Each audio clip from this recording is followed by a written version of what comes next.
Thanks for joining us on VIP Boxing YouTube. Big fight for you coming up the 5th of September against Samir Ziani, a very good European champion.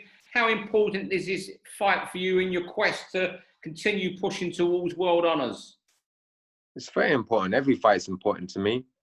It's always a stepping stone, and I prepare diligently. I work hard, and I'm looking forward to it. Yeah, and you seem to fight everybody. You had that great draw. Well, when I say a great draw, great fight against Francisco Fonseca, which ended in a draw. And Ziani is a very good European champion, even though mainstream people may not have known him. He lost to Frenoir, who's 47-2-1, was beaten in the world title fight by Farmer. He gave Richard Comey a great fight, and the other defeat he avenged. So it's a very solid European champion you're up against, isn't it? He's a world-class fighter.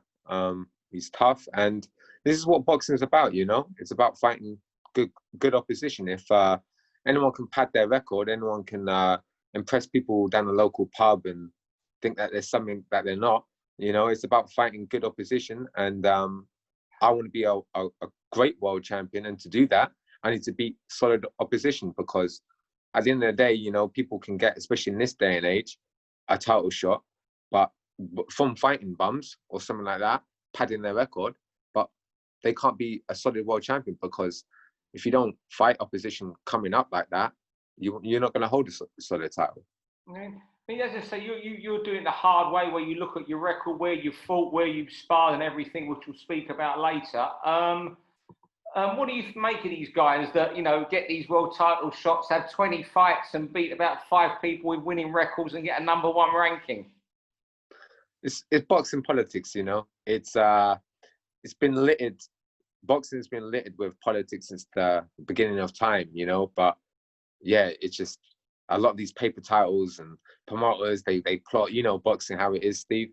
Cool. So, like I say, these guys can't be solid world champions. They may even get a paper, they'll be a paper champion, but they're not going to be defending it properly, Yeah, just briefly. As soon as they fight someone solid, they get found out real quick.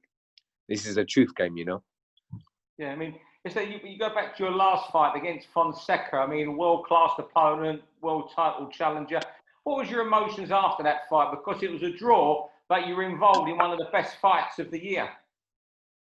I had mixed emotions. At one end, I was like, okay, I've shown everyone I'm a world-class fighter, what level I'm at, and things like that. And it was a great fight. I showed intangibles that I was, that I can't show in other of my fights. I showed that I could grit down, fight through a bad one, and still go forward. Still box well. I was disappointed with the decision. I thought I won, the cleaner work and everything was coming from me, but it is what it is. I take the experience from it, and I'm just moving on to the next one. So you're keeping in world-class opposition. I mean, can you give us your assessment of the world champions, Miguel Berchel, Leo Santa Cruz, Jojo Diaz, Jamel Herring, because it's a hot division, isn't it? Yeah, great division. I can also make featherweight as well. I'm a big guy, but I walk around not too. I'm very disciplined with my diet, very disciplined with my training. I work very hard, so I'm very. I can fight at featherweight as well, but super featherweight is a great division. My assessment, I think Miguel Berchel is the best one. He's big for the weight. He's strong. Jamel Herring, I haven't seen too much of. And Jojo Diaz is very good. I like him. I like his style. He can fight inside, outside. He's very textbook, the way he throws punches. For some reason, a lot of people, overwrite him. But because of his loss to Gary Russell Jr., but Gary Russell Jr. is exceptional. Speed is phenomenal. And what about Santa Cruz, who's got Gervonta Davis? There's another two. And Davis, is possibly going to be the cash cow in the division for these guys. Yeah, Davis is the cash cow, isn't he? I think Davis knocks him out, though. I think stylistically, it's not a good fight for Santa Cruz. And I think one thing that Tank Davis has got in abundance is power. And I think with Santa Cruz's style, he's got to be smart. And I know he throws a lot, but he leaves a lot of openings. So I think Tank knocks him out. What's interesting there, you mentioned Burchell, who might not have the superstar name of other fighters, and even a Santa Cruz or a Davis or a Herring who had the great amateur career. But it's interesting that a lot of people in the trade, and you're a fighter in that division, rate him as #1. What is it you like about Burchell? He's strong. He's big for his weight. He's tough. He's good. He gets down. Skill wise, he's not the best out the bunch. I think technically Jojo Diaz, skill wise, is very, very good. But yeah, no, I don't think. I think he's just so strong and big for the weight. So yeah, I think and also the title defenses that he's made, he's got to be #1. Yeah, I mean, interesting result last time. Jono Carroll, whose name you'd mentioned as possibly defending your European title, beaten by Maxi Hughes last night. Did you see it? No. I did see it. And do you know what? Before that fight, I said, I don't think it's a good fight for Jono Carroll, because he was in a fight where for some reason he thought he was better than what he was, Jono Carroll, as well. He came from a great performance from Scott Quigg. He beat Scott Quigg, even though Scott Quigg, let's get it right, he was over the hill. But he beat him and he put on a masterclass. And he was in a position where he can't afford to slip up. And Maxi Hughes, he's a good fighter. He's good technically. He's been in good opposition, stylistically as well. He's a good boxer. And Jono Carroll, how he fought him, he just didn't have. He looked a bit ring rusty. Not rusty. He shouldn't be rusty, but he looks a bit flat. And I thought that was a good decision. To be fair, if you win the European title, Maxi Hughes the sort of guy no one's done any favours for. Is he the sort of fella you'll be happy to defend against? Well, I'm looking for top of position, but right. I leave it up to Mick, to be fair. So Mick finds it difficult to match me, and I just leave it up to him. He's very experienced. He knows his job better than anyone, better than me. So I just leave it up to him. And just tell us a bit about your history where you was in Canada and Mexico. How did that all come about? Because you started your career here in the UK. Yeah, I started my career in England, but I was kind of dabbling in boxing. I wasn't because I didn't really have any momentum or anything. And I studied at university, law, got myself a law degree. I went on a holiday to Mexico, and I went to the Romanza gym. And I was training there and sparring, and I sparred Marquez and things like that. And Nacho said, you know what, you should come out here and fight out here in Mexico. You got a lot of talent, and we can get you fights, because it was difficult for me to get fights in England, because you know how it is. If you don't have a big amateur background, which I didn't, or if you don't sell tickets, which I couldn't, you can't get the fights. So I was like, okay, I'm gonna finish my degree. I'm gonna get that done, and then I'm gonna come out here and immerse myself in boxing, because it's a great boxing culture there.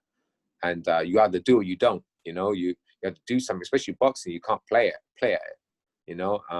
So I went there. I went to Mexico. I embraced the culture, learned the language, met friends for life, practically family. And it's I started fighting out there, sparring, training really hard, and taking it like another school, another education. But boxing education is a hard education. And I went from there, and then I got spotted by this promoter in Canada, and he said, I'll get you fights in Canada, because I wasn't getting many fights in Mexico as I wanted, and also the money is not too good, the way they're paying pesos. But I went up there, and I went to Canada, which is a beautiful country, and I fought out there, and that's really and truly where my opposition was really good as well. Stepping up, and that's when my momentum came. And then back in England, and here to stay, and I'm loving it. How much money would you get in Mexico when they were paying you in pesos? You know what? I fought a 10 rounder one time for, I think it's transferred as like 500 pounds. I mean, I thought I was rich, you know, like 4,000, 5,000 pesos to me, that the way they're stacking up in cash, it was like, hey, tacos on me, you know. But yeah, no, if you transfer that to pounds, it's like 500 pounds. But you know, it was the way I took it. It was like, listen, you know, I can't sell tickets right now. I need the fights. This is a boxing education. You know, it's not about the money right now. It's about getting fights, learning my trade, and here I am. And what was it like sparring with Juan Manuel Marquez? It was, do you know what? It was a mixture of emotions. You know, one time, you know, you're watching, because I've always loved watching boxing. I've always studied it, history. I read about it, everything. And it's crazy. It was almost surreal. Like one time I'm watching them at HBO Sports, you know, against like Juan Diaz and Castiles and Pacquiao, obviously, and all these other names. And then next minute I'm sparring him. And yeah, it was great work. I mean, he's an exceptional fighter, isn't he? You know, the combinations. I don't think there's a fighter in the history of boxing who's a better combination puncher than Juan Manuel Marquez. You know, he's a great combination puncher, and it was just amazing sparring him, and seeing how he sets little traps and things like that, and not only sparring him, but speaking to him after, you know, asking for advice, and him telling me, you know, tips both inside and outside the ring, what to work on and things like that. Yeah. And tell us about your law degree. Where did you achieve that? In Britain? Yeah, in England, Southampton. Studied there and got my degree. And yeah, education is very important. You know, in anything. If you wanna be anything, you got to educate yourself, and you know. And so I got that. And do you see yourself ever falling back on that? After boxing, do you want to use it at all? You know, just to give yourself the experience, or? No. To be honest, when my dad died, he said he wanted me university educated. So it was more of like a wish that I did for my dad.